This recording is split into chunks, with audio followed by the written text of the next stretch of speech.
함께 신앙 고백합니다. 전능하사 천지를 만드신 하나님 아버지를 내가 믿사오며 그 외아들 우리 주 예수 그리스도를 믿사오니 이는 성령으로 잉태하사 동정녀 마리아에게 나시고 본디오 빌라도에게 고난을 받으사 십자가에 못 박혀 죽으시고 장사한 지 사흘 만에 죽은 자 가운데서 다시 살아나시며 하늘에 오르사 전능하신 하나님 우편에 앉아 계시다가 저리로서 산 자와 죽은 자를 심판하러 오시리라. 성령을 믿사오며 거룩한 공예와 성도가 서로 교통하는 것과 죄를 사하여 주시는 것과 몸이 다시 사는 것과 영원히 사는 것을 믿사옵나이다. 아멘.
높은 보좌에 앉으셨는데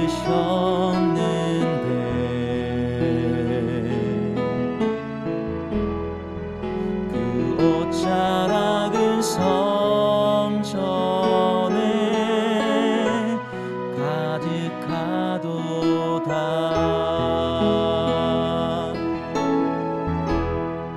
천사들이 모여서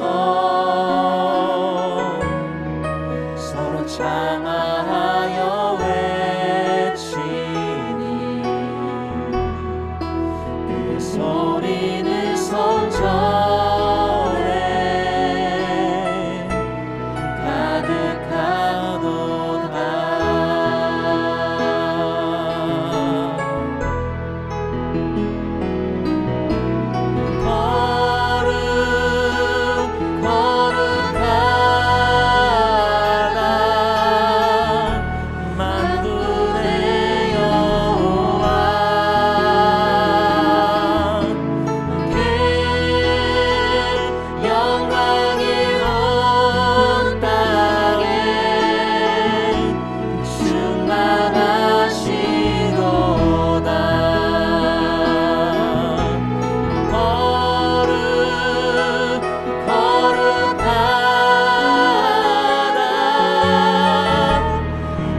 베냐민 지파에 기스라 이름하는 유력한 사람이 있으니 그는 아비엘의 아들이요 스롤의 손자요 베고렛의 증손이요 아비아의 현손이며 베냐민 사람이더라.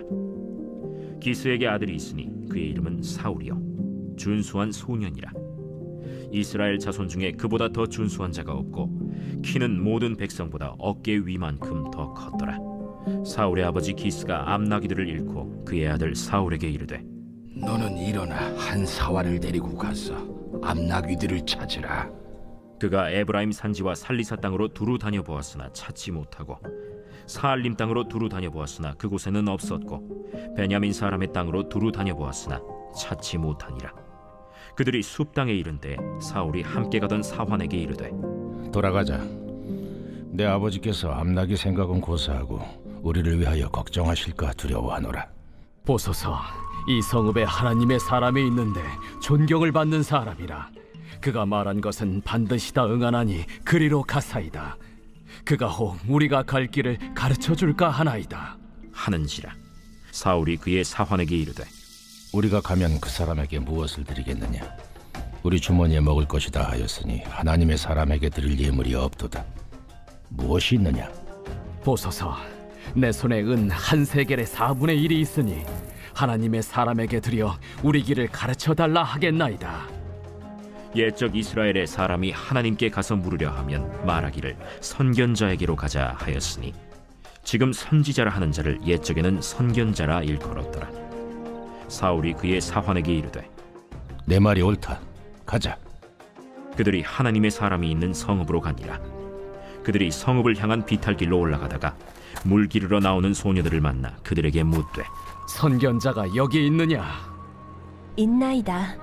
보소서, 그가 당신보다 앞서갔으니 빨리 가소서. 백성이 오늘 산당에서 제사를 드리므로 그가 오늘 성읍에 들어오셨나이다. 당신들이 성읍으로 들어가면 그가 먹으러 산당에 올라가기 전에 곧 만나리이다. 그가 오기 전에는 백성이 먹지 아니하나니 이는 그가 재물을 축사한 후에야 청함을 받은 자가 먹음이니이다. 그러므로 지금 올라가소서. 곧 그를 만나리이다. 그들이 성읍으로 올라가서 그리로 들어갈 때 사무엘이 마침 산당으로 올라가려고 마주 나오더라. 안녕하세요. 오늘도 말씀과 함께 하루를 시작하신 여러분들을 주의 이름으로 축복합니다. 오늘은 사무엘상 9장의 말씀을 함께 나누고자 합니다. 오늘은 사울이라고 하는 사람이 등장하는데요. 이스라엘 백성들이 바로 앞장 8장에서 하나님께 우리도 이방의 다른 나라들처럼 왕이 다스리는 그런 왕정 국가가 되어야 합니다라고 요청하는 이야기가 나옵니다. 사무엘 선지자는 이런 왕정 국가로 전환할 때의 위험성, 그로 인해서 백성들이 짊어져야 되는 고역과 세금과 무거운 것들에 대해서 언급했지만 그럼에도 불구하고 백성들은 우리들에게도 우리의 왕이 있어야 됩니다.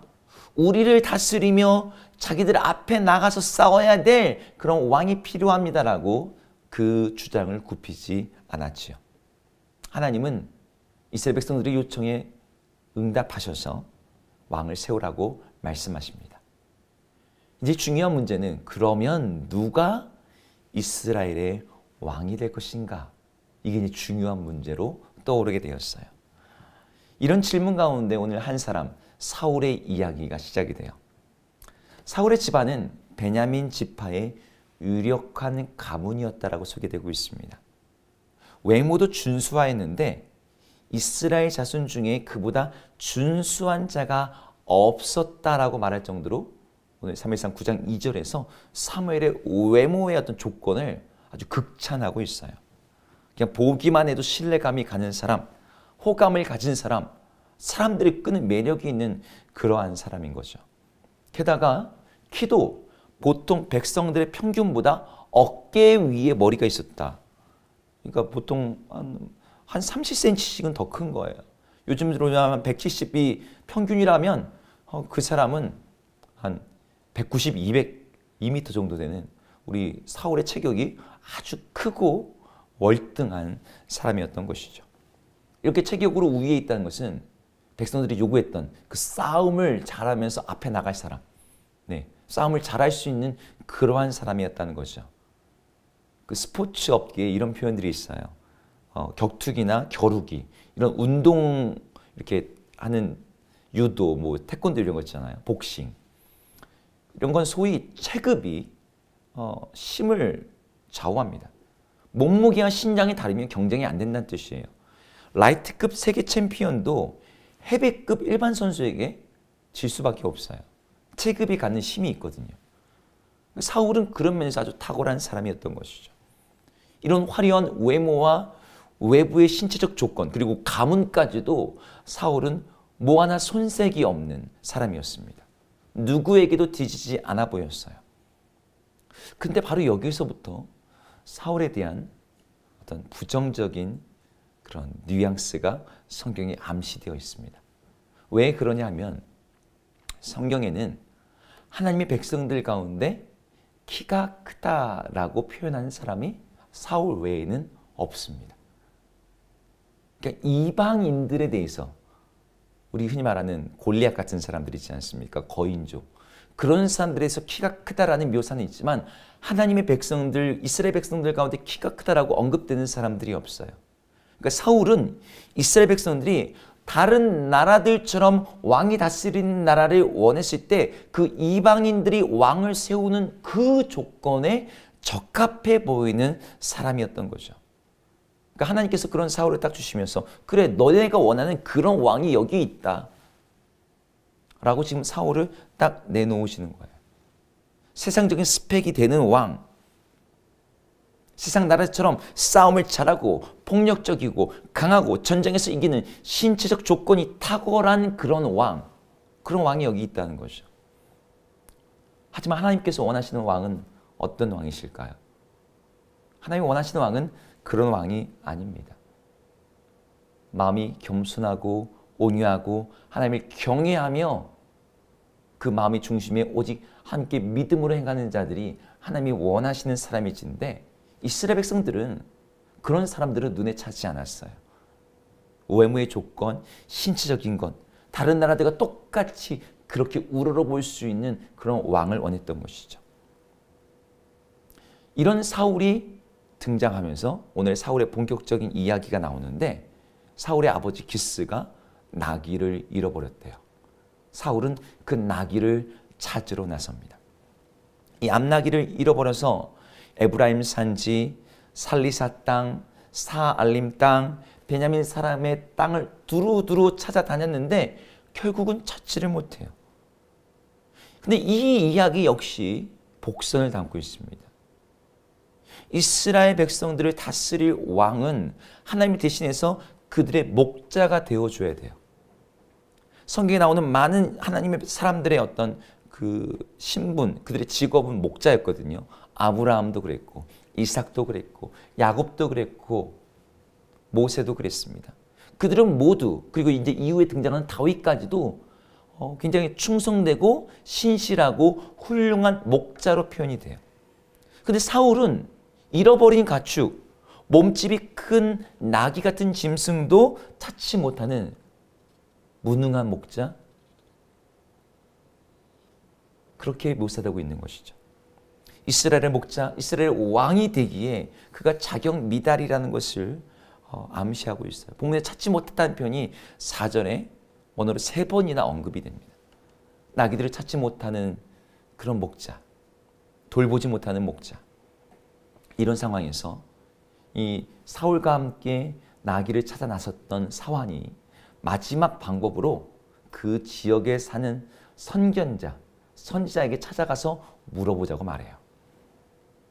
나귀를 찾지 못했던 사울은 하나님을 찾으려는 생각도 하지 않았었습니다. 하나님께 물으려는 생각이 없었고 하나님께 뭔가를 구한다라는 그런 개념 자체가 없었던 것 같아요. 그런데 사환이 그 얘기를 하는 거죠. 사환이 그 얘기를 딱 하자 사울이 뭐라고 대답하냐면, 아니 그 사람에게 뭔가 물으려면 우리가 돈을 줘야 되는데, 예물을 줘야 될 텐데 우리 뭐 가진 거 있어? 이렇게 대답을 합니다. 그러니까 하나님께 물으려면 돈을 줘야만 하나님의 도움을 구할 수 있다는 식의 사고방식을 또 사울이 갖고 있었다는 것을 여기서 확인하게 돼요.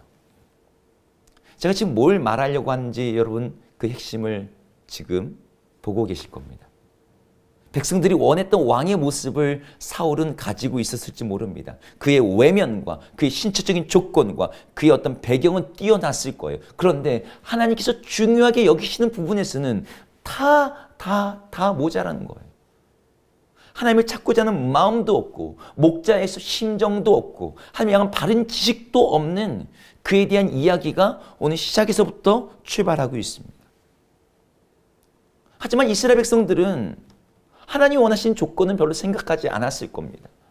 그냥 이방의 왕처럼 싸움 잘하고 키 크고 잘생긴 그런 왕이면 돼. 그 왕이면 우리를 다스리기에 충분해 라고 그렇게 여긴 것이죠. 이런 생각을 가지고 있었기에 하나님은 그런 생각에 부합하는 왕을 이스라엘 가운데 보내신 거예요. 사실 하나님께서 온 땅에 보내신 참되신 왕 예수 그리스도도 사람들이 거부하는 이유가 똑같지 않습니까? 사람들 보기에 아무런 아름다움도 없고 볼품도 없고 겸손하고 온유하신 그 왕은 우리가 생각하기에 위험에 차고 강력한 그런 왕과는 거리가 있어 보여요. 우리 예수님 분명 왕이시죠. 막관에 누워 있을 때도 동방 박사들이 그분에게 와서 경배하며 왕께 바칠 예물을 드렸고 그분이 십자가에 죽으실 때에도 그 십자가 뒤에는 유대인의 왕 나사렛 예수라는 그 패가 붙여서 그분이 왕으로 죽으셨음을 역사적인 사실로 보여줍니다. 그리고 그분이 부활하시고 승천하시고 하나님 보좌 우편에 앉으심으로 말미암아 그분이 온 땅에 온 우주의 왕이 되셨음에도 불구하고 사람들은 그분은 왕이 아니라는 거예요. 내가 원하는 왕은 그런 왕이 아니야. 자기 백성들을 위해서 죽어주는 왕이 아니야. 이스라엘 백성들처럼 우리도 그런 왕을 바라고 있지는 않습니까? 우리도 사울 같은 사람을 원하고 있는지 몰라요. 겉으로 보기에 번지르르하고 신뢰감을 주고 매력적이고 능력 있어 보이는 사람. 우리 자녀들이 그런 사람이 되었으면 좋겠고 우리 자녀의 배우자가 그런 사람이었으면 좋겠고 우리 리더가 그런 사람이었으면 좋겠다. 정작 그 사람의 목자의 심정을 가지고 있는지 하나님께 묻는 사람인지 하나님께 합한 마음을 가지고 살아가는지 이것을 하나님께서 중요하게 여기시는 그런 부분들은 다 뒤로 제껴놓고 내 눈에 우선 좋아 보이는 그런 사람들. 세상에서 유행하고 세상에서 인기 있는 그런 어떤 모델과 이미지를 그대로 가져와서 그런 사람을 우리가 바라고 있지 않냐는 것입니까? 그러나 우리가 정말 구할 분은, 구할 왕은 하나님이 세우시는 바로 예수 그리스도이십니다. 겸손하시고 자기를 희생하시고 사랑하시되 정말 끝까지 사랑하시고 십자가에 자기를 내어주시고 그래서 이 세상에 그 어떤 왕도 하지 못하는 일을 하는 종으로 섬기시는 바로 그 왕. 그 왕이 하나님이 세우시는 왕이에요. 우리는 바로 그분을 우리의 왕으로 영접하고 그분을 바라보고 그분을 앙망해야 됩니다. 우리는 이미 그분을 우리의 왕으로 영접한 사람들이에요. 하지만 실제 우리의 삶 가운데서 우리 모든 영역에서 그 예수 그리스도께서 우리의 왕으로서 다스리고 계시느냐를 물어본다면 여전히 개선의 여지가 많이 있습니다. 예수님을 우리의 왕으로 모신 사람들은 복이 있습니다. 주님의 다스림을 받는 백성보다 더 안전하고 더 평화롭고 더 풍요롭고 더 행복한 미래와 비전을 가진 사람들은 없어요.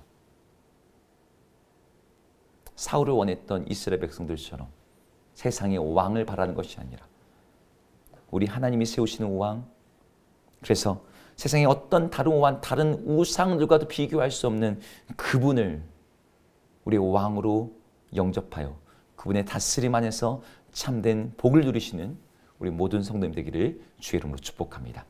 기도하겠습니다. 하나님, 이스라엘 백성들은 그들의 눈에 좋아 보이는 왕을 구했습니다. 그러므로 말미암아 그들은 그들이 원했던 그 수준의 왕으로 정말 그들의 다스림을 받게 됩니다. 하나님, 그러나 우리는 하나님이 세우시는 또 다른 왕을 보게 됩니다. 사람들 눈에는 볼품없어 보이고 사람들 눈에 사랑스럽고 아름답게 볼 만한 모과시 없지만 자기 백성들을 위해서 기꺼이 나를 내어주고 자기 백성들과 똑같이 사람이 되어 자기를 비워 종이 되신 분, 바로 그분을 우리의 왕으로 믿고 섬기고 그분에게 복종함으로 말미암아 그분의 나라에서 그분이 주시는 그 영생과 기쁨을 누리는 주의 백성들 되게 하여 주시옵소서. 바로 이 땅에서부터 그분의 다스림 가운데 살아가는 우리 모두 되기를 소망합니다. 예수 이름으로 기도드립니다. 아멘. 함께 주기도문 하시겠습니다. 하늘에 계신 우리 아버지여, 이름이 거룩히 여김을 받으시오며 나라 임하옵시며 뜻이 하늘에서 이룬 것 같이 땅에서도 이루어지이다. 오늘 우리에게 일용할 양식을 주옵시고 우리가 우리에게 죄 지은 자를 사하여 준 것 같이 우리 죄를 사하여 주옵시고 우리를 시험에 들게 하지 마옵시고 다만 악에서 구하옵소서. 대개 나라와 권세와 영광이 아버지께 영원히 있사옵나이다. 아멘.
아멘.